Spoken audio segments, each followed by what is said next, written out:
예술가를 이해를 하려면 그 사람의 예술 작품을 보고 저 같은 경우는 학생들의 실력을 보려면 그 학생의 답안지를 봅니다. 정치인을 우리가 이해하고 하려면 그 사람이 그동안 살아왔던 길, 그 업적을 보는 것이 당연히 맞다고 생각을 합니다. 네, 오늘 비가 많이 오고 있고요. 하늘도 울고 있다라는 이런 상투적인 이야기를 하고도 싶습니다. 이분이 마지막에까지 우리 서울시가, 저는 45년 동안 계속 서울에서만 살았는데 이 서울시가 정말 사회적 약자를 위한 그런 도시가 되고 품격이 있는 도시가 되었으면 좋겠다고 외쳤던 사람입니다. 가시는 길 품격 있게 보내드렸으면 좋겠고, 코로나 때문에 더 많은 분들이 함께 모여서 애도하지 못한 것이 매우 안타깝습니다. 현지 지금 5일장, 3일장 말씀을 하시니까 사연이 있고요. 그 다음에 법적 근거도 있다고 볼 수 있습니다. 그런 식으로 판단을 정말 해서 오늘 기자회견을 한 거라면 그쪽에서 참 섣불렀다고 생각이 저는 들고요. 첫 번째, 당일날 시신 발견하는데 시간이 상당히 오래 걸렸습니다. 그래서 하루가 버려지는 시간이 있었고요. 그 다음에 상주가 돼야 될 아들이 귀국하는데 걸리는 시간이 분명히 있었습니다. 여기서 비행기 편에 문제가 있었어요. 시간이 늦어졌고, 그렇기 때문에 3일이 부족했던 부분이 있고, 또한 이것이 국가장은 아닙니다만은 우리나라에는 국가장법이라는 법률이 있습니다. 이 법률에 따르게 되면 지방자치단체 장에 분향소 설치 등에 대한 규정이 있어요. 여기에 5일 내로 하게 되어 있습니다. 장례 기간은 5일 내로 하게 되어 있고 5일의 선택은 사유가 충분하며 법적 근거도 있기 때문에 5일을 하는 것에 대해서 문제를 제기할 수 있는 부분은 전혀 없다, 이런 말씀을 드리고, 그 다음에 두 가지 2차 가인이 뭐니 이 부분과 애도의 문제가 있는데 시간의 선후 관계가 있다는 말씀을 저는 분명히 드리고 싶습니다. 애도를 하고 추모를 하는 시간은 지금입니다. 지금밖에 없습니다. 가시는 길에 지금 추모하고 애도하는 것이고, 의혹의 문제는 그 이후에 충분히 가능한 부분입니다. 네. 애도와 추모 부분은 이후에 불가능하기 때문에 지금 해야 되는 것입니다. 시간의 순서를 좀 지켜주시기 바랍니다. 내가 말씀한 이건 제가 좀 설명을 드릴게요. 우선은 강용석 씨는 지금 박원순 시장의 장래와 아무런 법률상 이익이 없습니다. 아무런 법률상 이해관계가 없기 때문에 소송을 제기할 수 있는 자격이 없습니다. 이런 경우에 소송을 제기할 수 있는 방법은 하나가 있는데 지방자치법 제17조에 따른 주민소송입니다. 주민소송은 그 지방자치단체의 재산관리와 관련된 문제에 대해서 문제를 제기하는 방식이고, 이것은 누구나 제기할 수 있는 건 사실입니다. 그런데 전치 조건이 있습니다. 감사 청구를 먼저 거쳐야 돼요. 행안부에 감사 청구를 거친 다음에 감사 결과가 나오고 나서 비로소 원고 적격이 인정됩니다. 감사 청구와 동시에 주민소송을 제기했기 때문에 강용석은 당사자가 될 수 있는 자격이 없습니다. 원고 적격이 인정되지 않는다고 합니다.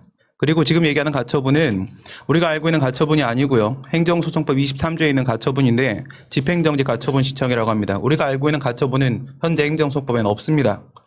이거의 가장 기본적인 조건이 하나 있습니다. 기본적인 조건이 본체 소송이 적법해야 되는데 방금 말씀드린 주민소송 자체가 각하 대상이에요. 각하 대상 뭐야? 그냥 문전박대하고 그냥 돌려보내면 되는 아무 자격 없는 자가 제기한 소송이라는 거예요. 그러면 이 소송 자체가 침몰하는 것이기 때문에 그 소송에 올라타 있는 이 가처분 집행정지 그냥 각하되는 겁니다. 각하된다. 그냥 돌아가라. 넌 아무 자격 없는 자이다. 그리고요, 당신이 들어갔다고 하더라도 본안재판에 돈 문제입니다. 재산의 문제는 회복할 수 있는 손해입니다. 원상으로도 돌려놓을 수 없고 금전으로도 보상할 수 없는 손해에서만 집행정지 가처분이 가능합니다. 강용석 씨, 법이라는 거 공부해 본 적 있죠? 그럼 내 말 알아들을 거야. 근데 또 신청했다며 또 각하될 거야. 공부하고 소송을 제기하든 말든 하세요. 예. 문제는 끝난 거고요. 지금 말씀하신 두 가지인데 박원순 시장님 본인에 대한 학력 위조 의혹을 제기했었고 아드님에 대한 병역 비리 의혹을 제기했었고 두 가지 모두 다 아닌 걸로 밝혀졌고요. 박 시장님이 미국 대학에서 연구원했다 이런 부분에 대한 학력 위조 이런 걸 주장을 하는데 그쪽에서 미국 대학에서 메일을 보내줬거든요. 그 메일을 보고 나서도 이해를 못했어요. 강용석 씨가. 그럼 반대로 얘기해 볼게요. 강용석 씨 하버드 나왔다면서요. 왜 영어 몰라요? 나도 읽으면 알겠던데. 이쪽에서 학력 위조를 주장하지 마시고요. 그쪽이 영어를 모르시잖아요. 그리고 그 주장을 지금 계속하고 있는 거고 병역비리 문제는 이거 다 끝난 거예요. 재판 다 끝난 거고 이 재판이 끝나서 이 박주신 씨한테 문제가 없다고 돼가지고 그 다음 사건이 뭡니까? 그래서 그때 당시에 이 의혹 제기했던 사람들 그 사람들이 지금 재판받고 있는 겁니다. 이 아드님이 재판받고 있는 게 아니에요. 그렇죠. 저쪽 사람들이 재판받고 있는 거예요. 지금. 박원순 시장을 선거에서 떨어뜨릴 저도 그 부분을 보고 참 이분은 진짜 우리랑은 다른 사람이구나. 분노를 못 느끼는 게 아닐 건데 공과 사를 어떻게 이렇게 정확하게 구분을 할 수 있을까 인간이. 그런 생각을 했어요. 아들 병역 문제로 당시에 정말 하늘이 무너지는 것 같고 땅이 솟는 것 같고 도저히 이걸 견디기 힘들 정도의 고통의 시간이었다라고 회고를 하십니다. 그럼에도 불구하고 사적인 문제, 내 가족에 대한 문제는 상대방에 대해 보복성으로 민형상 책임을 물을 생각이 없다고 했어요. 그리고 나서 여기서 끝난 게 아니에요. 의료정보 유출 부분에 대한 공무원의 책임을 묻겠다라고 했습니다. 의료정보 유출 부분, 이건 철저히 전체 이익을 위한 겁니다. 오직 행정의 이익, 행정의 목적을 위해서, 전체 이익을 위해서만 판단을 내리시는 분이고 사적인 보복을 한 분이 아니시라는 겁니다. 이런 사람이 또 어디 있겠습니까? 강용석이 어떻게 이렇게 행동을 할 수 있을까요? 뭐 옆에 있는 뭐 전 기자, 뭐 그런 사람들 때문에 뭐 어그로 끌릴 거라고 생각하잖아요. 저도 한때 강용석 이야기하는 거 보면 재밌다, 되게 궁금하고 그랬던 적이 있는데 강용석이 이런 행동을 계속할 수 있는 이유는 변호사라는 자격이 있기 때문에 그래요. 무기입니다, 무기. 제가 어저께 새벽 강의에서도 학생들에게 우리 민주진보 진영이 변호사, 노무사, 세무사 우리 다 가져가자. 내가 내 인생 다 바쳐서 가르쳐 줄 테니까 우리가 다 쓸자. 그 이유가 뭔지 아십니까? 무기이기 때문에 그래요. 보편 타당한 우리의 생각, 우리의 일반 상식이 통하는 세상을 만들려면 너네들이 밖에 나가서 말을 하려면 무기가 있어야 돼. 무기, 그게 바로 그 자격증이고 법적인 지식일 수밖에 없어. 너희들에게 뺏어야 됩니다. 뺏어야 되면 이거 뺏고 나면 가로세로 연구소요? 가로세로로 잘려 죽을 겁니다. 가로세로 연구소요? 뭘 갖고 있습니까? 국회의원도 아니고 변호사도 아니고 다 끝나면. 그렇죠? 변호사법에 보면 대한변호사협회는요, 뭐 여러 가지 징계 사유 있어요. 다 됐고 딱 하나로 짚어드릴게요. 지금 징계 절차 들어갔거든요. 들어가면요, 직무 내외를 막론하고 직무와 관련성 없어도 됩니다. 변호사로서의 품위를 손상하는 행위를 하게 되면 제명부터 할 수 있습니다. 대한변호사협회는 더 이상 이 사회 분열을 조장하는 가로세로 연구소의 중심에 있는 강용석 씨를 당장 제명하고 이 사회 질서 유지에 앞장서기 바랍니다. 질서 유지 앞장서라고, 변호사는 그렇게 하라고 변호사법 1조에 써 있습니다. 이렇게 한번 생각을 해보세요. 오늘도 또 신청했다고 하는 그 장래와 관련된 문제에 대해서 왜 그걸 신청을 한 겁니까? 왜 주민소송이라는 거 자격도 없으신 분이, 감사도 안 넘어가신 분이 왜 제기한 겁니까 도대체? 이게 진짜 서울시의 재산을 보호하고 싶었습니까? 그 서울시 재산 보호할 때 제기한 소송이에요? 그냥 억울로 아니에요? 그치. 그렇죠? 당신에게 이익될 것도 아무것도 없고 그 당신이 이런 전체 공익을, 지자체의 재산에 대해서 지금까지 관심이 없었지 않습니까? 지금 왜 갑자기 등장을 하는 겁니까? 이거 그냥 박원순 시장에 대한 당신이 지난번에 몇 번 졌던 그 재판에 대해서 보복하고 싶은 거 아니에요? 아니면 그냥 어그로 끌려고 하는 거 아니에요? 맞아요. 그런데 그래요. 전 결혼 안 했습니다. 그런데 자식 없어요. 저 연애 프로 보니까 뭐 그런 이야기 하더만요. 강용석 씨 아드님이, 강용석 씨가 이런 나쁜 짓 하고 돌아다니고 하면서부터 장인이 보면서 말도 안 걸어주시고 하니까 그 아들이 손자된 자식이 너무 힘들다고. 자식한테 그런 모습을 정말 보이고 싶습니까? 이제 좀 그만두시고 조용히 좀 사세요. 간단히 말하면 장인어른, 그게 이 사람들의 직업이어서 그럴 겁니다. 우리 같은 경우에는 우리의 생업이 있습니다. 그래서 뭐 고소고발 당하고 재판 받게 되면 그 시간이 너무 아깝고 그 고통이 힘들어서 웬만하면 피하려고 합니다. 진중권, 강용석, 이 사람들 그걸 본인의 본업이라고 생각을 하는 겁니다. 어그로 끌고 사람들 고소고발하고 괴롭히고 하는 게 본인의 업이라고 생각을 하는 겁니다. 예. 강용석이 처음에 TV에 출연을 했을 때 주변에 내가 국회의원이었어 이러면서 시작을 했어요. 저도 그게 너무 재밌어가지고 초반에 뭐 몇 번 봤어요. 비하인드 스토리를 이거저거 다 까면서 이런 말을 정말 해도 되는 것인가? 뭐든 다 까면서 사람들의 관심만 받을 수 있는 거라면 뭐든 다 던집니다. 예. 박주신 씨 문제가 병역 문제잖아요. 입을 좀 나불거리려고 하게 되면 자기가 나불거릴 수 있는 자격인, 당신은 국회의원이니까 막 좀 말할게. 뭐 상관없지? 네. 싫으면 내려놓고. 네. 남성의 뭐 숭고한 병역 의무요? 저도 갔다 왔어요. 그래, 남성의 숭고한 병역 의무고요. 대다수의 대한민국의 건강한 남자들이랑 갔다 왔겠죠. 그런데 당신의 당의 상황이나 생각을 좀 하고 이야기를 하세요. 뭐 그래요. 중간 검증 과정 자체도 뭐 없었을 정도로 그렇게 무능력한 그런 팀이겠죠. 근데 그 팀, 그에 앞서서 내가 뭐 다른 것까지 요구하진 않을게요. 당신 당에서 과연 얼마나 병역 의무를 이행한 사람들이 있었는지에 대해서 한번 생각을 해보시고요. 네. 그렇게 말씀하신 게 지금 이번에 이 미투 문제 좀 이따 나오겠지만 제가 남자이기 때문에 이 이야기에 대해서 함부로 못 떠들거든요. 그러면 당신도 여성이잖아요. 병역 문제에 대해서 좀 조심스럽게 얘기하시죠. 그리고 당신 당부터 좀 생각하시고. 이야기를 너무 이정 지사 문제하고 우리 박원순 시장 문제하고 사실 저쪽에서 대응하는 방식이 똑같아요. 그 이유는 변호사가 똑같기 때문입니다. 그러니까 애도를 가족에 대한 애도의 문제고 가족에 대한 위로의 문제입니다. 가족이 돌아가시고 그다음에 이 가족 남아있는 가족을 위로하는 문제입니다.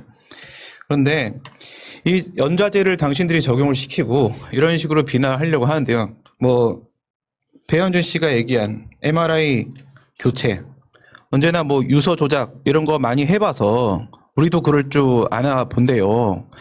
MRI 추간판 탈출증이었습니다. 그죠? 추간판 탈출증은 우리가 알고 있는 바로 디스크예요. 디스크. 사람이 달라진다고 하면 뭐 얼굴이 비슷해요? 사람이 달라지면요 척추의 모양이 다르고요. 그리고 이게 2급이야 4급이야 문제로 여기서 추간판이 어디까지 흘러내렸는지 방향이 같아야 됩니다. 그럼 다른 사람이에요. 이게 다르면 이건 바꿔치기를 할 수 있는 문제 자체가 아니라는 거예요. 뭘 좀 알아보고 얘기하세요. 그러니까 판결이 다 끝났. 그런 식으로 얘기하면 그게 이재명 지사 재판이랑 뭐가 다릅니까? 아무 말도 안 한 게 거짓말이다. 우리가 장례식 치르는 게 2차 가해다. 그게 어떻게 연결이 됩니까? 논리적으로 말도 안 되는 소리 하지도 마세요. 그러니까 뭐 박원순 시장이나 이재명 지사나 공격당하는 이유는 충분히 이해가 됩니다. 미래통합당 당신들이 도저히 따라할 수 없는 사람들이잖아요. 바른 말만 하는 사람들이잖아요. 타협을 할 줄 모르는 사람들이잖아요. 오직 시민들과 도민들만을 위해서 살아가는 사람들이잖아요. 죽어도 당신들은 할 수 없는 일이잖아요. 눈에 가시 같았겠지. 그래서 공격하고 싶었겠지. 네. 하지만 지금 이 시기는 추도하는 시기예요. 이 시기까지 그런 식으로 정치적 셈법으로 접근하시고 비난의 말만 쏴대고 그런 행동들은 자제하세요. 저기요. 애도는 하는데 이러네? 이렇게 비아냥거렸죠. 정의당이요. 좀 전에 찌질한 것들이요. 왜 추도를 강요하냐. 추도할 필요 없다니까. 그러니까 그 말이에요. 추도를 강요하는 게 아니고 우리는 추도 싫어하는 사람한테 무슨 추도를 강요를 합니까? 우리의 추도를 방해하지 말라는 거예요. 그렇지. 그러니까 정의당이 진짜로 진보정당이라고 생각한다면 뭐 진중권이 정의당 출신이었었기 때문에 진중권을 따라하는 것이라면 제가 할 말이 없습니다. 그런데 애도는 하는데 이런 식으로 잔머리 굴리고 그냥 입 막 나불대버리고 그런다고 해서 공당이 아니고 진보정당이 아닙니다. 잘 생각해 보세요. 노회찬 의원이 돌아가셨을 때 우리는 지금도 노무현, 노회찬 함께 부릅니다. 같이 부르면서 항상 같이 그리워합니다. 기본적으로 상호주의 원칙이라도 좀 지킵시다. 우리가 그쪽에 문제가 있었을 때 끝까지 믿어드렸고 아니라는 것이 밝혀졌을 때 너무나 우리는 감사했습니다. 그렇게 좀 기대해 주시면 안 됩니까? 우리가 민주진보의 길을 같이 걸어왔다라고 진짜 생각하신다면요. 그리고 진짜 마음속 어디에 조금이라도 혹이라도 박 시장님에게 잘못이 있을지도 모르겠다 생각하신다면 우리 진보 진영 내에 그만큼의 아직까지 성숙하지 못하고 부족한 부분이 있었을지도 모르겠다는 것을 스스로 고백하시고 그 짐을 같이 지고 가시려고 하셔야지. 왜 매번 문제만 생기면 뒤로 발을 빼십니까? 내 문제는 아닌 것처럼.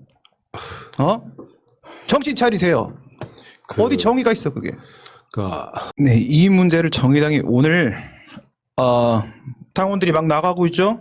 이게 정상이에요. 이게 정치입니다. 네, 이걸 놓고 성장통이라고 당신들이 이런 말을 했어요. 성장통 좋다고요. 그렇게 혼자서 정신승리 하시고 사시라고요. 당원들은 다 나갈 거니까. 그런데 성장통이라는 거 있잖아요. 청소년기에 오는 거예요.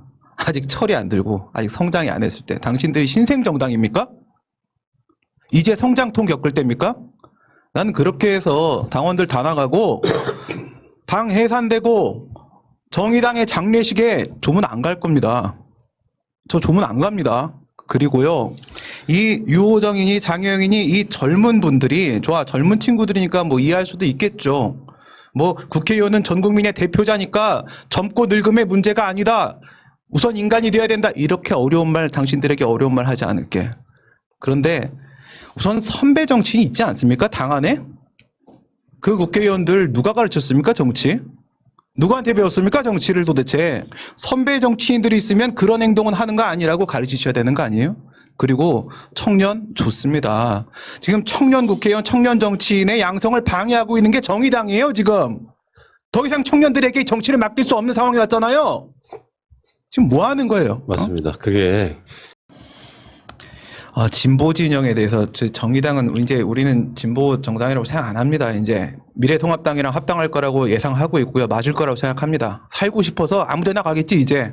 그런데 민주진보 진영에 당신들이 우리와 동지였다라고 믿었던 시간이 잠깐 있었습니다. 아주 잠깐 있었는데, 근데 민주진보 진영에서 당신들이 그렇게 이탈한 이유를 알겠네.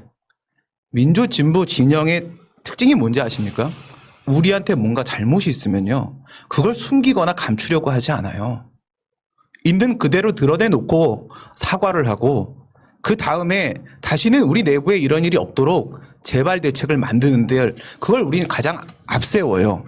그랬기 때문에 진보할 수 있었던 것이고, 여기까지 오고 선거도 이기고 집권도 하고 할 수 있었던 겁니다. 당신들이 문제 있을 때 한 번이라도 사과한 적 있어요?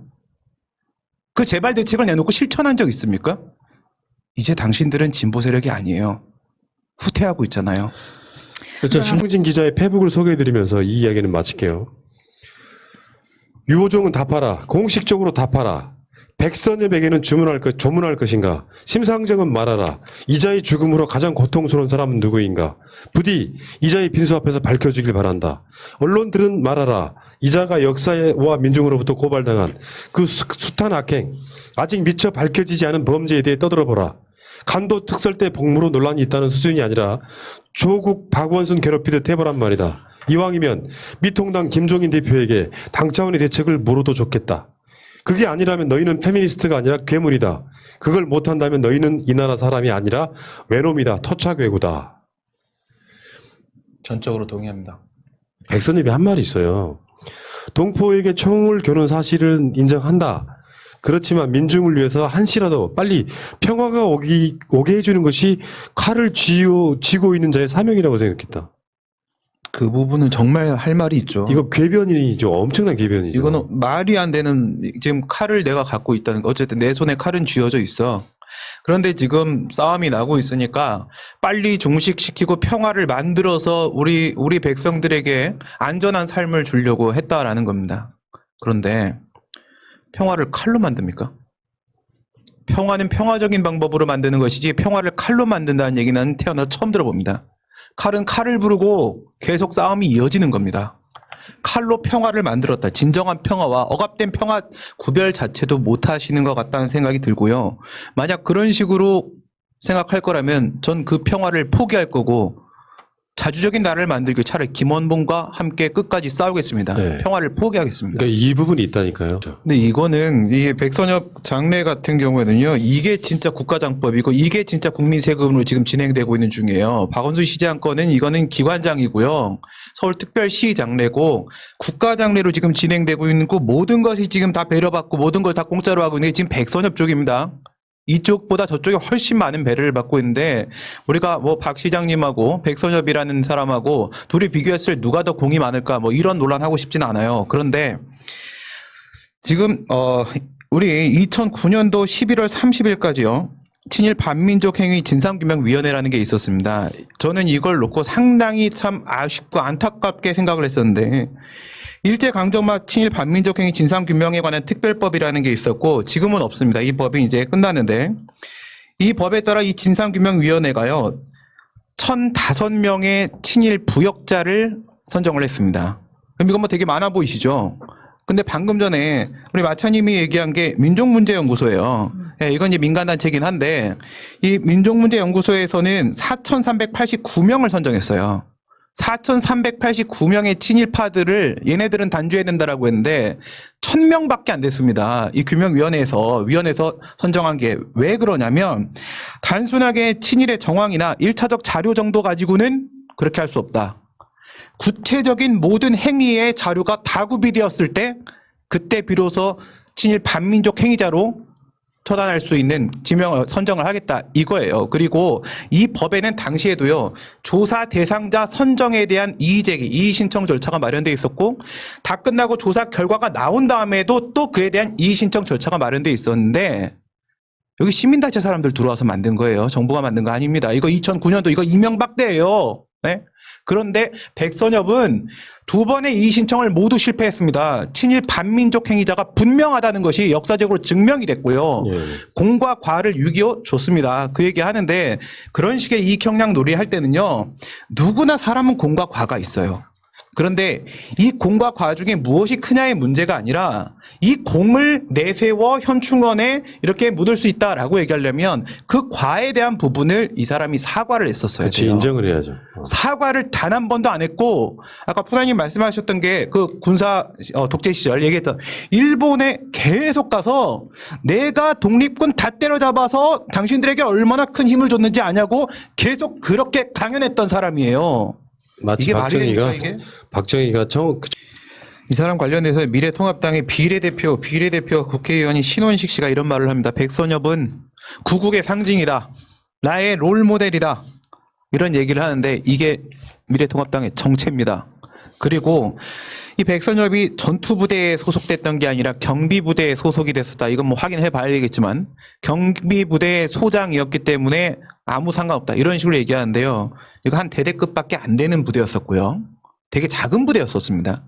그럼 거기서 경비대 소장했으면은 독립군 때려잡은 거 아닙니까? 그럼 저는 보급병 출신이에요. 저 군대 안 갔다 왔네요, 그러면. 네.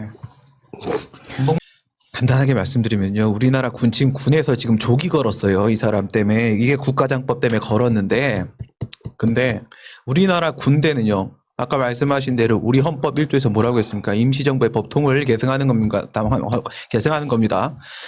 우리 군의 뿌리는 광복군이에요. 알겠습니까? 우리 군의 뿌리는 광복군이고요. 그 광복군을 때려잡은 게 백선엽인데 자신의 뿌리를 때려잡은 자를 위해 군에서 지금 조기를 걸어놓고 있습니다. 그러네. 아이고. 우리 아버지 죽인 놈을 위해서 조기를 걸은 거라고요, 그게.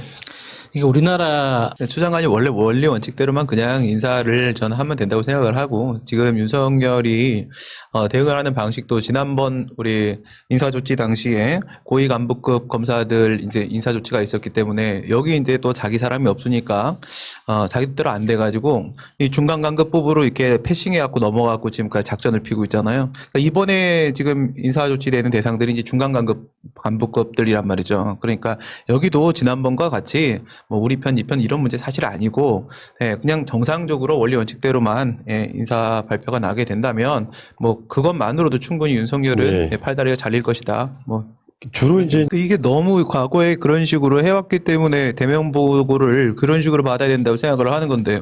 대면 보고를 뭐 과장 한 명 받고 또 제2과장 한 명 받고 이렇게 하면 뭐 장관이 언제 일을 합니까?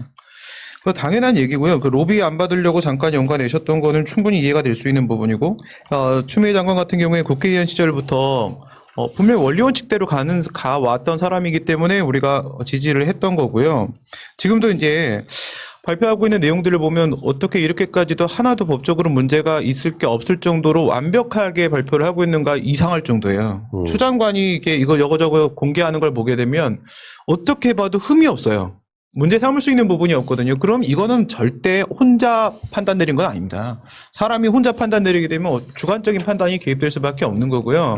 그리고 지금 여기서 뉴스 보도 나온 것은 회의 테이블을 만든다라고 했거든요. 아, 이 방식이 되게 좋겠구나. 저도 이걸 보고 배웠거든요. 아, 이렇게 회의 테이블 만들어서 이 담당 직원하고 그다음에 관계된 사람들하고 외부 분들도 초청해서 같이 이제 이야기 나온다고 하잖아요. 그럼 그 누구보다 민주적으로 지금 진행을 하고 있는 것이지 뭐 일일이 한 명씩 만나서 밥 먹고 술 먹고 뭐 해야 됩니까? 아니 말도 안 이게 되는 이날 피해자로서 국민인데. 수사심의위원회 지금까지 보니까 이제 상황이 처음에 이동재 기자 측 주진우 변호사가 전문 수사단 자문단을 소집 신청을 했다가 그게 받아들여져 가지고 이철 전 대표 측에서 이 수사심의위원회를 신청을 했었던 거거든요. 이게 처음 시작이거든요.